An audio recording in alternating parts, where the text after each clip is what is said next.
আজ 24শে December Baharampur শিল্পতীর্থ art গ্যালারিতে আমাদের শ্রী আর্ট সেন্টার পরিচালিত চিত্র প্রদর্শনী শুভ উদ্বোধন হয়ে গেল আর কিছুক্ষণ আগে।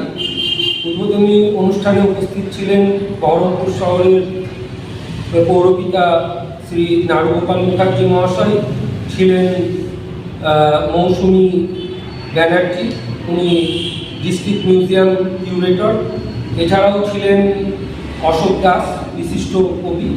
তো এছাড়াও বহু গুণীজনের উপস্থিতিতে আমাদের এই চিত্র প্রদর্শনী আজকে উদ্বোধন হলো। এই প্রদর্শনীতে মোট 42 জন ছাত্রছাত্রী অংশগ্রহণ করেছে। এই প্রদর্শনী চলবে আগামী 26শে ডিসেম্বর পর্যন্ত। প্রদর্শনীর সময় বিকেল 3টে থেকে সন্ধ্যে 8:30 পর্যন্ত। আপনাদের সকলের কাছে অনুরোধ, আপনারা সকলে আসুন, ছবি দেখুন, ছবির সাথে নিজেকে এক করে তুলুন।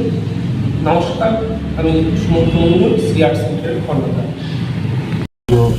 ফুলের তোড়া এবং আমাদের অনুষ্ঠানের স্মারকী। এরপরে বরণ করে নেওয়া হচ্ছে ডক্টর অরুণাভ ঘোষ মহাশয়কে। উনি প্রভারানী কলেজের প্রিন্সিপাল। বরণ করবে শ্রেয়সী প্রামাণিক।